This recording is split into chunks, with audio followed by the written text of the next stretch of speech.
Good afternoon, everyone. Welcome to our 6 weeks of online learning. I'm Miss Quisel Jane Dicarion, your teacher at Personal Development. Welcome to our new normal class. But before we are going to start, let me first discuss to you our topic last meeting. What was our topic last week? Let's have a short review about our topic last week. What are the things you can do now? The adolescence period, as a transition stage, carries with a lot of changes meant to prepare for the life ahead. Establishing a personal identity is a major task is crucial in your personal growth. Significantly, knowing who you are can guide you in your career planning as you can discover your interests, abilities, and personality. However, self-discovery is just the beginning.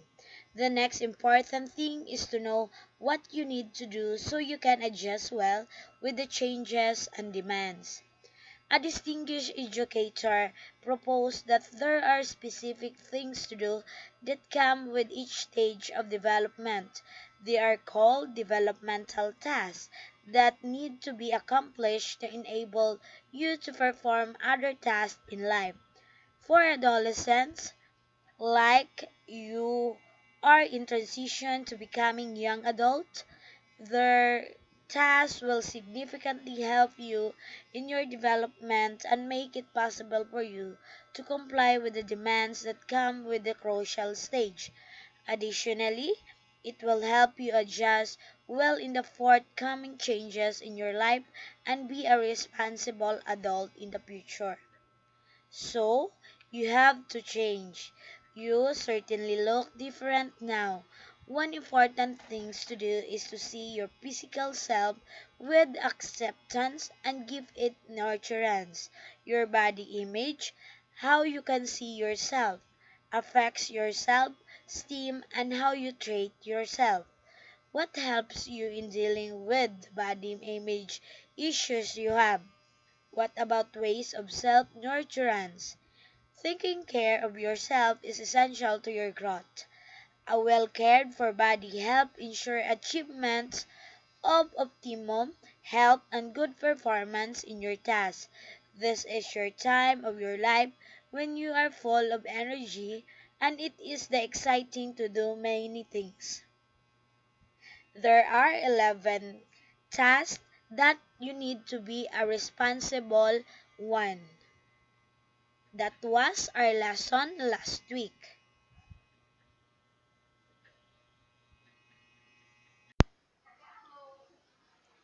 And now we are going to discuss about our objectives today's discussion. First, explain the challenges of middle and late adolescence. Second, identify the life of a teenager. And lastly, illustrate what are the expectations or challenges in your life. These are the objectives that we are need to attain in our 1 hour class this afternoon.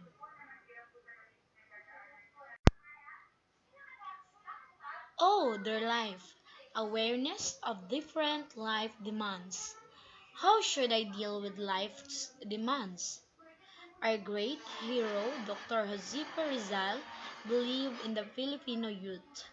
He believed that you are the hope of our nation. One of his poems echoes the sentiment with these moving, inspiring words. Rizal penned the poem many decades ago, believing so much in the abilities of young people to help the nation toward progress.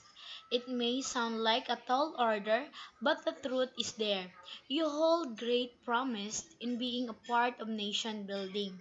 Cabibo, 1999, did study on Filipino adolescence and identified explicitly the expectation from adolescents.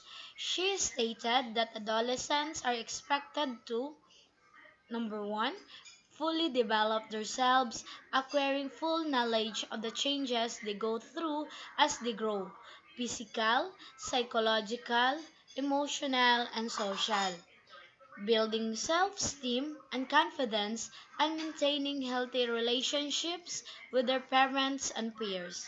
The next one, undergo skill building, particularly in critical and analytical thinking, firm decision making, and leaderships. And next one, be fully aware of social, political, economic, and cultural issues and have the corresponding concerns.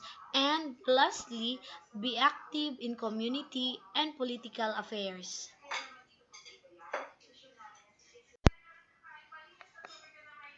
Hold high the brow severe, O youth, where now you stand.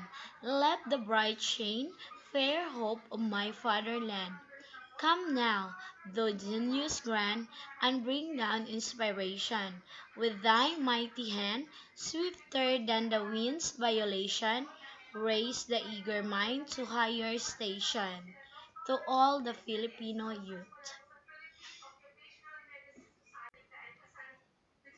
What are the challenges of middle and late adolescence? The life of a teenager. The life of a teenager seems to change daily. One minute, a teen seems interested in a new sport, topic in school, or type of music, only to completely shift gears the next. Constantly exposed to the new ideas, social situations, and people, teenagers work to develop their personalities and interests during this time of great change. Before their teenage years, these adolescents focus on school, play, and gaining approval from their parents. But now, those former goals are replaced with a desire for independence as teenagers work toward becoming young adults. During adolescence, teenagers develop emotionally, cognitively, and physically. These changes aren't without challenges, but thankfully, education professionals, family members, counselors, and psychologists are available to help the teens navigate their difficult period, motivating teenagers.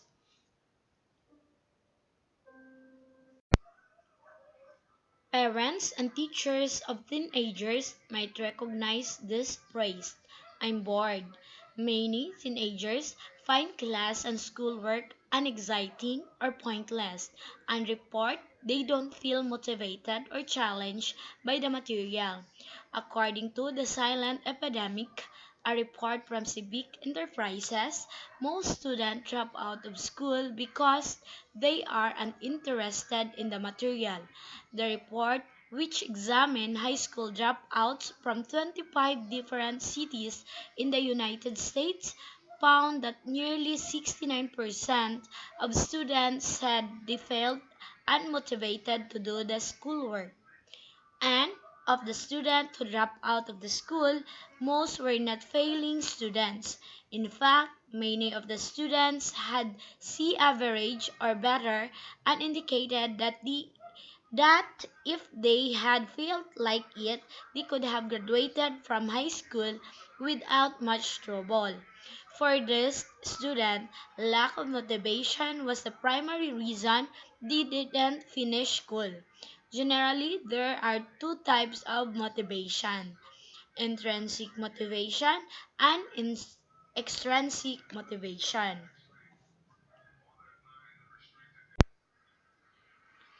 Extrinsic motivation is characterized by outside forces that motivate individuals to accomplish tasks. Teachers who motivate students extrinsically essentially offer rewards for harder work or good grades. For example, a teacher might offer candy or extra credit for finishing optional homework to motivate a student to work harder. Extrinsic motivation has the advantage of producing quick behavior changes in the student, but typically these changes are temporary and last only as long as the reward is available. Some extrinsically motivated students are only learning material to earn the reward and might not fully absorb the new information. Depression in teenagers. Everyone has down days. Everyone has down days.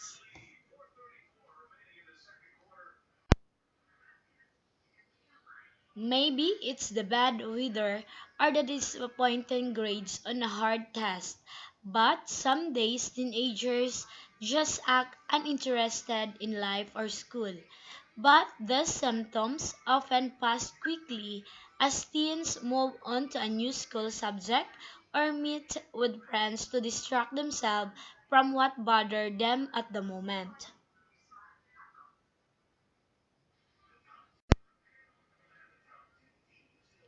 But if a teenager displays symptoms of depression for more than 2 consecutive weeks, it might point to something beyond normal teenage mood swings. For more information, see teenage depression. A variety of factors cause teens to feel down and depressed. In an examination of 1,208 high scholars, researchers Susan Gore and others found a number of differences in how depression and stress affects boys and girls.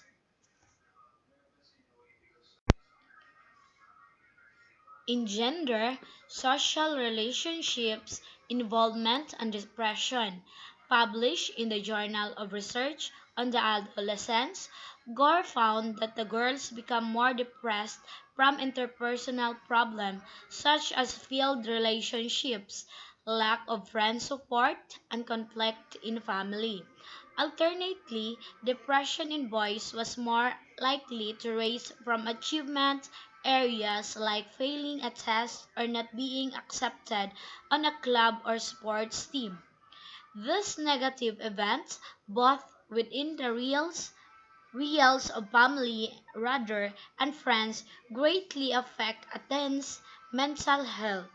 Those who encountered both negative interpersonal and achievement events will likely suffer from lower self-esteem, which act as a significant barrier to treating depression.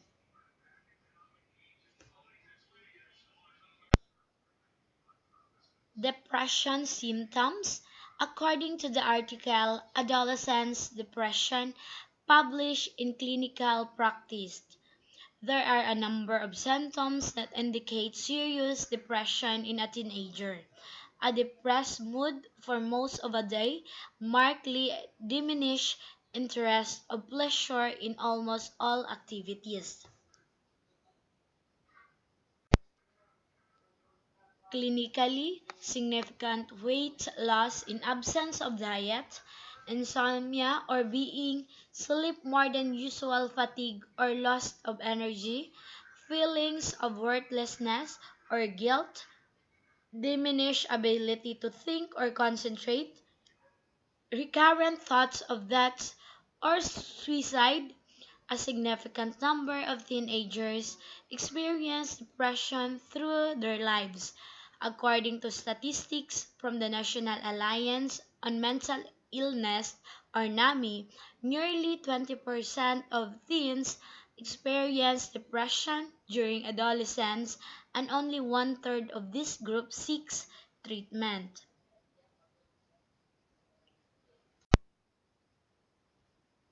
However, treatment for adolescent depression is often successfully and helps to alleviate mental stresses of teenagers. The National Institute for Mental Health funded treatment for adolescents with depression study examined the effectiveness of psychotherapy and antidepressant used to treat depressed teenagers. In a study of 439 teenagers randomly assigned to different treatment methods, researchers discovered that combining cognitive behavioral therapy with antidepressant was the most effective method of treating depressed teens. After 18 weeks of treatment, 85% of teenagers undergoing combination therapy shown signs of relief from depressive symptoms. For more information on depression treatment, see Help for Teen Depressions. Teens who do not receive proper care are at higher risk for self-medicating through drugs and other high-risk behavior that put their futures on the line.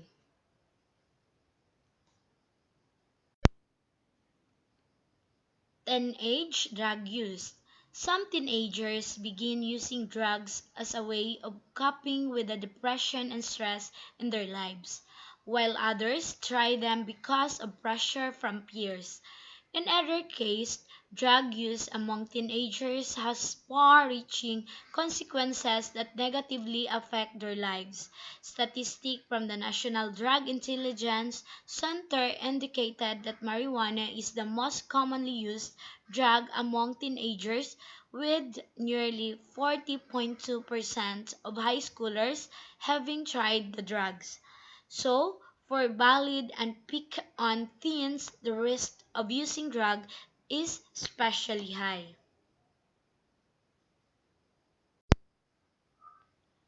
When dealing with stress or negative events, some teens use drugs as an escape, a way to avoid pain or fear in situations where they don't feel in control.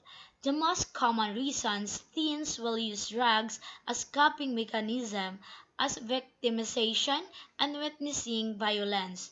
While victimization plays a large role in why teens use drugs, a teen's peers group might have the most profound effect on his or her view of drugs. Because adolescence is characterized by greater focus and importance of friendships, parents and counselors must pay attention to a teen's social network. Teens who surround themselves with peers who resist drug or alcohol are more likely to resist drugs or alcohol themselves, while teens who make friends with drugs users are most likely to also try drugs. For more information, see peer pressure.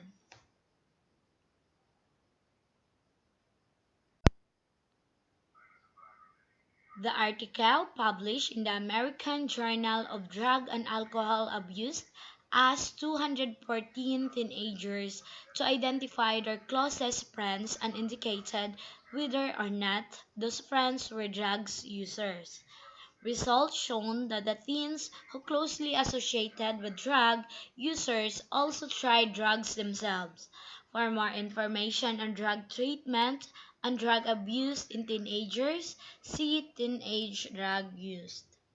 For example, in risk factors for serious alcohol and drug use, the role of psychosocial variables in predicting the frequency of drug use in adolescents by Maureen Nation and Craig.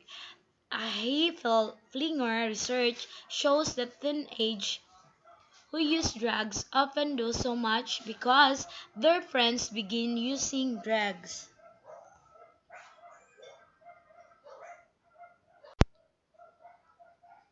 Teenage pregnancy. For many teenagers, adolescence represents a time where they will start and sometimes end their first serious relationships, and within these relationships, mistakes sometimes happen and a teenager becomes pregnant. According to statistics from the Guttmacher Institute in 2006, 7% of the girls ages 15 to 19 became pregnant, while the birth rate was 41.9 birth per 1,000 teens.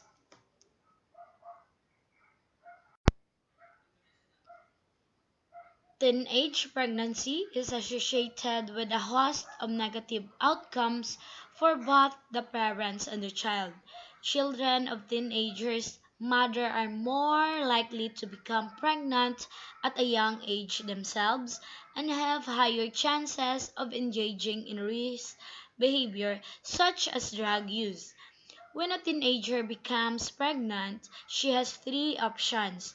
The teen can either terminate the pregnancy, place the child up for abortion, or become a mother. For more information on all the options, see Teenage Pregnancy Support. Teenagers who decided to become mothers face significant barriers to continuing their educations, financing their and their children's lives, and juggling the emotional and cognitive developments of adolescents with the very adult reality of becoming a mother.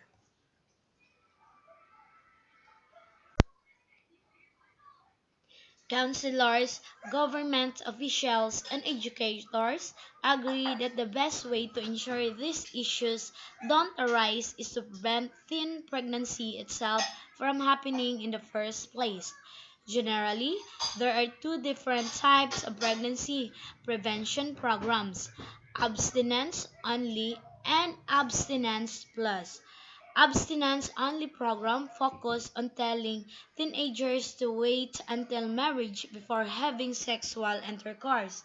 Abstinence plus programs give teens comprehensive sexual education, advising teens to wait until they are ready to have sex while also providing information on contraceptives. For more information on prevention programs, see Teenage Pregnancy Prevention.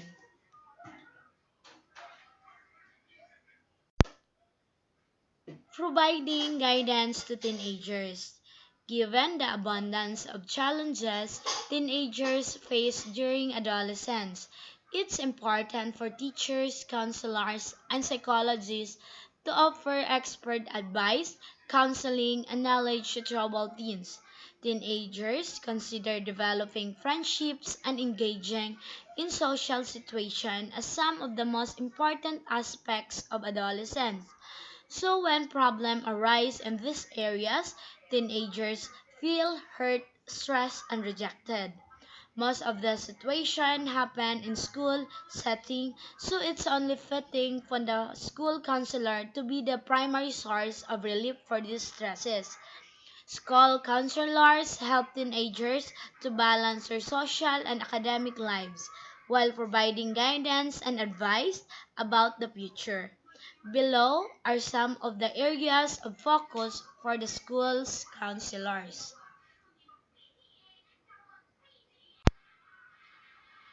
Dealing with balanced nutrition, conflict resolution, time management, college planning, goal setting, self-esteem, coping with loss of relationships, and lastly, the friendships. For a teenager, one of the most difficult and trying times is establishing independence from parents. Often, in their quest for freedom, teenagers damage their relationships with their parents through increased conflict. According to the New York Times, online health guide on adolescents develop conflict most frequently occurs as teenagers rebels against their parents' wishes, challenging authority. Teenagers might react angrily or violently when their parents punish or discipline them, and this conflict sometimes extends into the school setting. For more information on how counselors work with teens to defeat negative thoughts, increase motivation to do well in school, and provide guidance for the future aspiration, see Counseling Teenagers, Help for Parents of Independent Teenagers. As a parent, it's hard to see the energetic bundle of joy that was your child turn into a angst-filled, sleepy, rebellious teenager. As teenagers develop, they push new boundaries, complain about rules, and seek greater independence from their parents. According to the New York Times Online Health Guide on Adolescence Development, parents must be a constant and consistent figure in the teenager's life, providing a safe boundary for teen to grow, even if that teenager acts like these boundaries are unwanted. Parents need to provide the rules while also remaining flexible and respectful of the growing teen's need for independence. For example, teenagers will often feel frustrated, embarrassed, and even angry.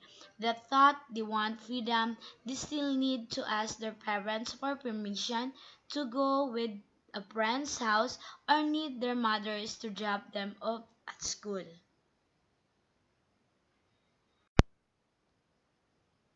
Parents need to provide this rule while also remaining flexible and respectful of the growing teen's need for independence. For example, teenagers will often feel frustrated, embarrassed, and even angry that thought they want freedom. They still need to ask their parents for permission to go with a friend, house, or need their mothers to drop them off at school.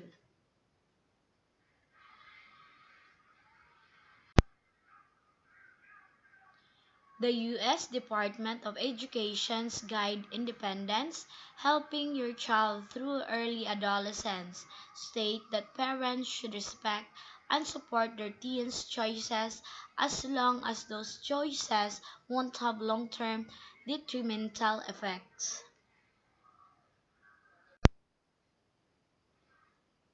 For example, even if a parent doesn't enjoy the music his or her teen listens to, it's unlikely that the choice of music will prevent that teen from entering a good challenge or college or lead to health consequences. However, if the teen is drinking alcohol and driving, parents must enact strict punishment to teach that there are consequences for poor choices that come with an increased freedom. Parents who do not consistently enforce their set rules run the risk of losing credibility with their teenager. Parents without credibility will like see most of their rules broken and face an out of control teen who doesn't respect the rules, their lifestyle, or their wishes. At that point, parent might be seek the help of professional counselors to help reestablish the rule in their teen's life.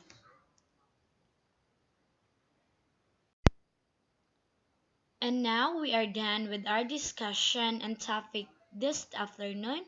Any questions, clarifications for our topic?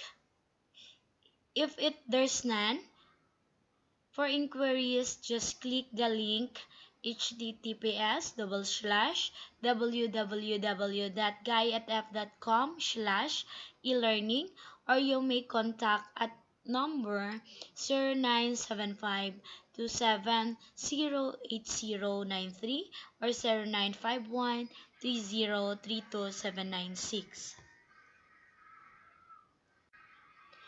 Thank you for listening, and God bless us all. This is your teacher at Personal Development, Miss Crystal Jane Di Carrion, Grade 11 Advisor. Once again, good afternoon.